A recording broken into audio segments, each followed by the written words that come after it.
You won't believe me, but this guy, you might know him as the front man, brought knives to a gunfight. Want to know how that happened? Alright, I'll tell you.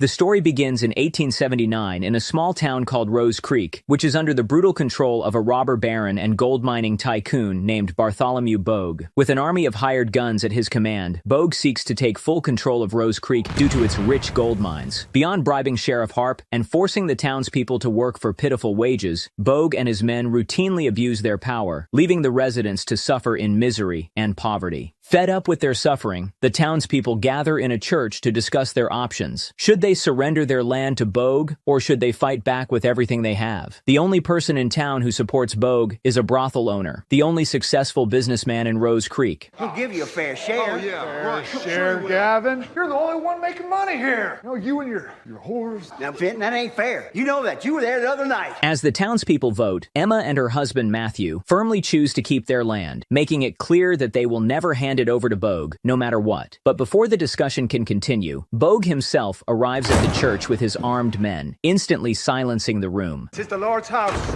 There's no place for guns. There are women and children. With an air of arrogance, he delivers an eloquent speech, claiming that their land is nothing more than worthless dust. Then, in a mock display of generosity, he offers them $20 per parcel of land. When the townspeople object, Bogue orders his men to burn the church to the ground. He gives them 3 weeks to accept his offer, warning that anyone who refuses will be killed. As Bogue prepares to leave, Matthew politely but firmly asks him why he's acting like such a tyrant. His wife signals him to stop, but he refuses, pushing his luck until Bogue ruthlessly shoots him dead in front of everyone. Chaos erupts as Bogue's men begin slaughtering the townspeople at random. Among Bogue's hired guns is a Comanche warrior, who coldly kills a terrified woman with a precise tomahawk throw. Several other men who try to defend themselves are also gunned down. Before departing, Bogue orders his pocket sheriff to leave the bodies where they fell, forcing the townspeople to look at them for days as a warning. A few days later, a man named Sam Chisholm, a well-known U.S. Marshal, arrives in Amador, the closest town to Rose Creek. He walks into a saloon where a smooth-talking card sharp, Josh Faraday, is playing poker with the locals. Sam approaches the bartender and begins interrogating him about a criminal named Powder Dan. As he recounts the details, tension in the room thickens. A few men shift uncomfortably, their hands inching toward their guns. It's clear to everyone that the bartender is Powder Dan. Sensing the impending fight, Chisholm remains calm and skillfully neutralizes every threat before they can act. He moves in to arrest Dan, but before he can cuff him, one of the poker players reaches for his revolver. Faraday, for reasons unknown, stops him. Realizing he's out of options, Powder Dan suddenly draws his gun, but Chisholm is quicker and guns him down first. He then orders the others to fetch the sheriff. The saloon empties in an instant, leaving only Faraday behind. Faraday tries to strike up a conversation, but Chisholm ignores him and steps outside, hands raised. The sheriff holds him at gunpoint, but Chisholm calmly explains who he is. I'm a duly sworn warrant officer of the Circuit Court in Wichita, Kansas. I'm also a licensed peace officer in the Indian Territories, all Kansas, Nebraska, and 7 other states. And presents a wanted poster with Powder Dan's face, proving his authority. Nearby, Emma and her friend Teddy observe the exchange. They realize this is the man they need. Meanwhile, Faraday sweeps up the remaining money from the poker table, grabs a bottle of firewater, and slips out the saloon's back door, only to be confronted by 2 men. They accuse him of cheating in a poker game a few days ago and intend to kill him for it. Without giving him a chance to escape, they drag him toward a nearby mine. At the same time, Emma and Teddy approach Chisholm, pleading for his help against the tyrant. They describe the brutal situation in Rose Creek. A rich man has overtaken the town. He's killed half a dozen men. He's got the sheriff on his payroll and Blackstone agents in his employ. You don't need a bounty hunter, you need an army.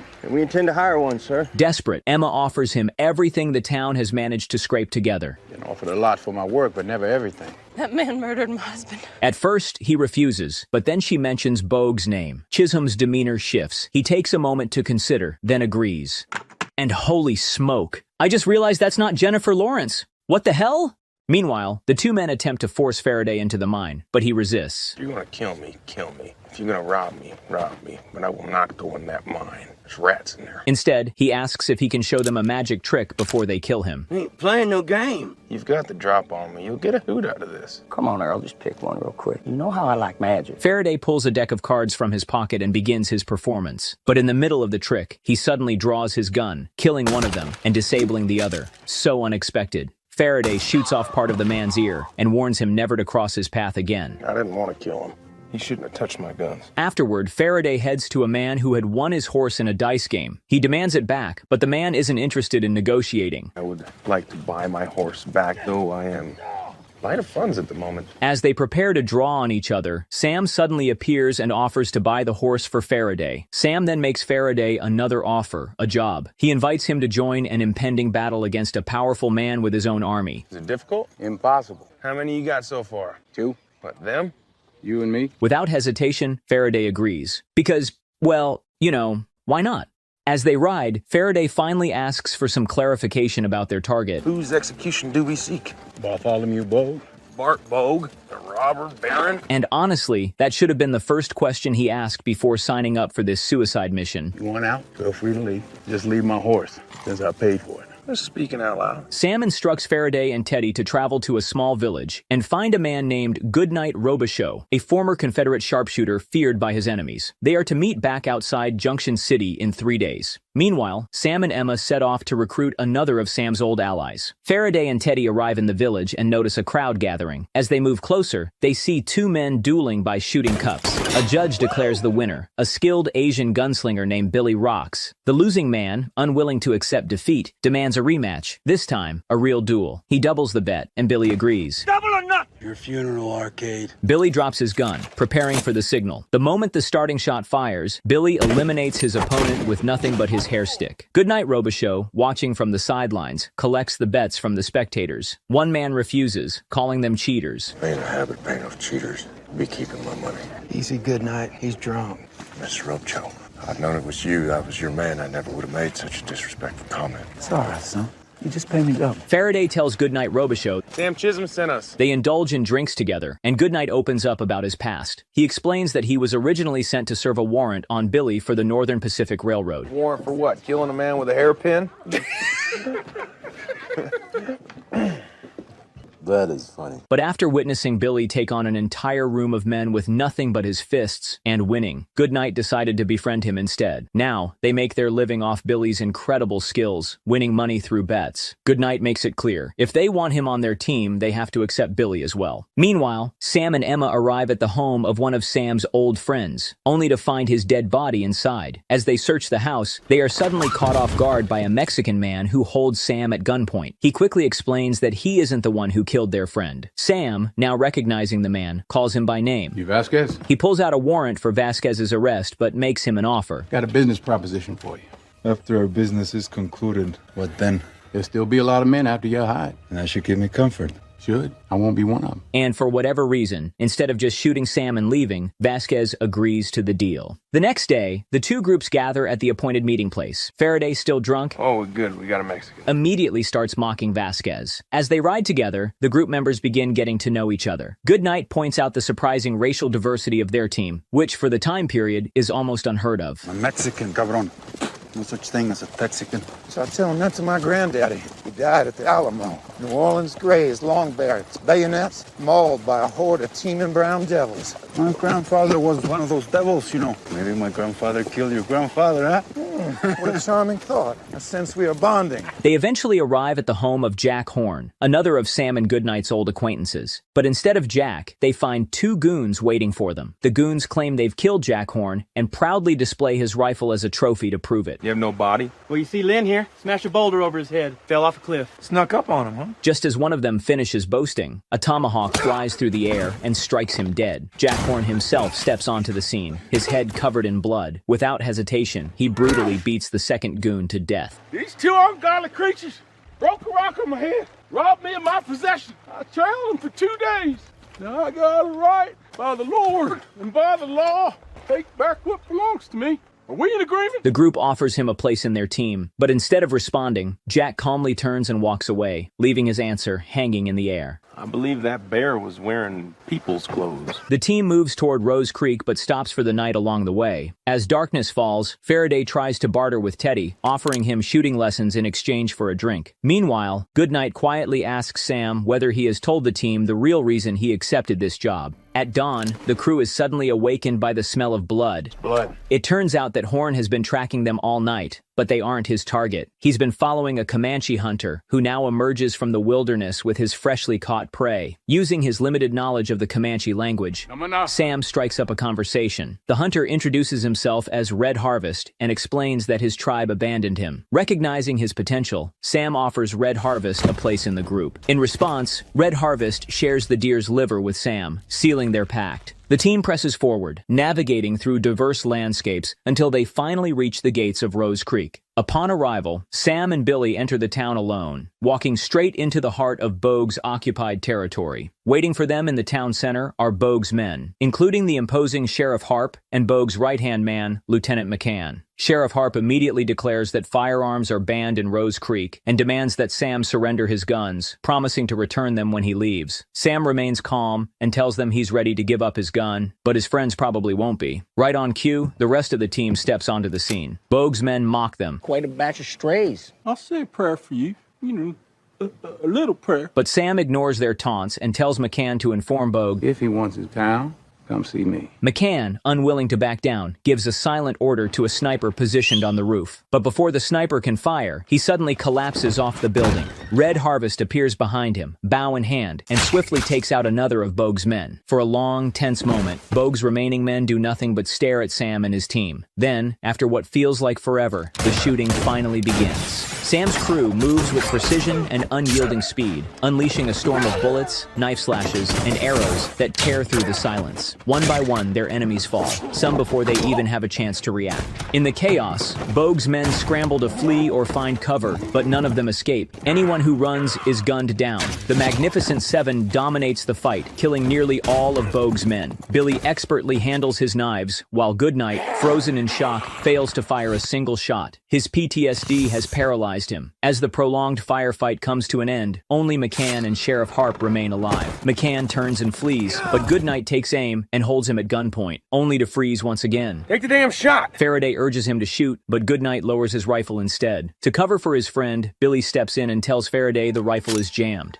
It's jammed. As the echoes of battle fade, the crew shares their kill count, with Faraday boasting the highest at 7. Meanwhile, Sam tracks down the terrified sheriff, who is hiding under a house. Sam orders him to come out and fires him on the spot, stripping him of his authority. He then instructs the former sheriff to deliver a message to Bogue in Sacramento. And you tell him if he don't show up himself, he ain't nothing but a yellow-bellied, sap-sucking coward. With the battle over, Emma gathers the townspeople to introduce them to the Magnificent Seven. The brothel owner, the town's only successful businessman, steps forward, clearly unimpressed. Who picked you to deal on our behalf? Seems I was the only one with balls enough to do so. Sam warns the townspeople that the real fight is yet to come, and that they must prepare. Emma tells those who are afraid to leave while they still can, while the rest must help fortify the town for Bogue's retaliation. Considering the distance between Rose Creek and Sacramento, they have about a week before Bogue returns. The next morning, some of the townspeople wrap up their successful business and leave town. However, a commendable number choose to stay, determined to defend their home. Training sessions begin. Knives. There's nothing to it. Billy demonstrates the art of knife fighting, showing off his deadly accuracy. That's simple. But after witnessing his skills, no one wants to learn. It looks way too difficult. Hey, get back here! Get back! Faraday and Goodnight take charge of gun training, but the initial results are frankly disastrous. Stumbles and missed shots are the norm. Not a single bullet hits the target. Statistically speaking, they should have hit something. In the midst of the chaos, Faraday, recalling Goodnight's hesitation during the last fight, challenges him. He hands Goodnight a gun, urging him to demonstrate his skills. 23 confirmed kills at Antietam. This is one of Connolly's Confederate sharpshooters, dubbed the Angel of Death. Do what he does. He's a legend. At first, Goodnight refuses, trying to wriggle out of it. Or is that all you are? But Faraday keeps pushing until Goodnight finally gives in. When he does, he puts on a stunning display of marksmanship, impressing everyone. Fancy shooting there. Told you. That evening, the Magnificent Seven gathers at the town's edge to devise a plan. They agree to set as many traps as possible before Bogue arrives. They head to Bogue's mines, taking down all of his men in a swift attack. Turning to the enslaved workers, they offer them a choice: leave and be free, or stay and fight for Rose Creek. After collecting a supply of dynamite, the Seven return to town with some of the workers who choose to fight. Meanwhile, in Sacramento, the sheriff delivers Sam's audacious message to Bogue. It's a direct challenge to Bogue's bravery. And that I'd be a coward. Bogue, unfazed, asks if Sam has named his price, remarking that every man has his price. The sheriff shakes his head. Not this man. Enraged, Bogue kills the sheriff on the spot and orders his men to assemble an army for war. The next morning, Emma practices her shooting when Faraday approaches, eager to show off his skills. To his surprise, Emma is already a crack shot. She asks him why he decided to join this fight. He dodges the question, responding with a rhetorical remark instead of a straight answer. I needed my horse back, and this was the price. 6 pounds of pressure, that's all that's required to kill a man. And they say the nightmares never go away. Those nightmares, they keep you up often, Mr. Faraday? As anticipation for Bogue's attack grows, the 7 survey the town's landscape, finalizing their strategy. Their plan is simple: lure Bogue's men inside the town, where the villagers can take them out at close range. They decide to dig trenches and set traps along the way to weaken Bogue's forces before the real fight begins. Sam orders Goodnight to find high ground with a clear line of sight and to keep Bogue in his crosshairs once the chaos starts. And honestly, why not just take the shot and end the war immediately? The team immediately throws themselves into intense preparations. Emma is eager to fight, but Sam dismisses her. You keep the women and children safe and out of harm. I aim to fight. Well, if it comes to that, then we're all dead, ain't we? Which makes no sense, considering she's the best shooter among all the townspeople. But never mind. They also restore the burnt church, recognizing it as the best vantage point for shooting. And for whatever reason, they waste valuable time setting up the bell. That night, instead of using every second to prepare, they waste even more time drinking and having fun. During the revelry, Goodnight confesses to Billy that he has triggered his curse. Owl followed me in. Nothing's following you. I heard the voice. Goody. I heard the voice. Goody. Billy, I pulled that trigger in violence again. I'm gonna die a ghastly death, Billy. I heard it. Next morning, Red Harvest embarks on a reconnaissance mission and soon returns with urgent news. Bogue and his men are only a day away. Later that night, Goodnight, consumed by fear, decides to leave town. Sam tries to stop him, but Goodnight breaks down. I've become everything I despise. I'm a faint-hearted coward. He apologizes and rides away. You remember me as I was. Watching Goodnight leave, Emma steps forward and tells Sam she's ready to take his place. Understanding the weight of the coming battle, Sam turns to his team. He gives them a choice: stay and fight or walk away. To his surprise, Faraday and the rest stand unwavering, determined to defend the people of Rose Creek. At dawn, the alarming clang of the bell shatters the morning silence, signaling the enemy's approach. As the sun rises, the children of Rose Creek are ushered into a basement, while the town's defenders assume their carefully planned positions. On the horizon, Bogue's formidable army stands in a menacing formation, lined up with eerie precision. From the depths of the town, Sam emerges alone, squaring off against the approaching army. McCann, watching from Bogue's side, confirms that Sam is the man who challenged him. Without hesitation, Bogue gives the order to attack. The army charges forward in a unified wave, thundering toward the town, while Bogue stays behind to watch the battle unfold. As the attackers close in, Horne detonates the explosives, sending many of Bogue's men flying off their horses. Seeing this, Bogue starts to lose his confidence. The sudden chaos provides a golden opportunity for the defenders of Rose Creek. They unleash a relentless barrage of gunfire on the disoriented enemy. As the battle rages on, both sides suffer heavy losses, the ground stained with the cost of war. When the attackers break through into the town, Sam, Red Harvest, and Emma step up to fight them off. But even their impressive feats pale in comparison to Billy, who practically dances across the battlefield with his knives, leaving a trail of bodies in his wake. Faraday guns down enemies with a pistol in each hand, while Horne charges forward, dominating the enemy lines with his tomahawks and guns. Not to be outdone, Vasquez and Faraday take center stage, displaying deadly precision with their firearms. The town square becomes a playground for Red Harvest, who rains down arrows with masterful accuracy. Amid the chaos, Faraday ignites a series of explosive charges. With the enemy in disarray, the defenders strategically fall back. Sam, now in a near-berserk state, cuts through Bogue's men like a force of nature. Every movement, a lethal display of precision and power. Meanwhile, Horne makes a run for their cannon, but Billy covers him, epically taking out incoming attackers. Eventually, Horne seizes the perfect moment and fires the cannon, obliterating a large group of attackers. This sends a chill down Bogue's spine. Seeing his forces struggle, he orders his men to bring in the Gatling gun. Suddenly, McCann shoots Faraday, sending him crashing to the ground. In a fit of rage, Vasquez avenges his comrade. Though wounded, Faraday refuses to stay down. He pushes through the pain and keeps fighting. Just as the tide turns, Goodnight returns to the battle. He takes down Bogue's men with precise shots, shouting to Sam that Bogue's got a Gatling gun. I got the devil's breath! I got a goddamn One of Bogue's henchmen hesitates, reminding him that they still have men in the town. Still have men there, sir. But Bogue doesn't care. He orders them to open fire anyway. The Gatling gun roars to life, tearing through the town and cutting down both defenders and attackers alike. The defenders scramble for cover, seeking refuge from the relentless barrage. When the Devil's Breath finally runs out of ammunition, they seize the chance to evacuate the children. Meanwhile, Goodnight and Billy ascend the church steeple, preparing for the next wave. I knew you'd come back. Oh, you did you? How'd you know that?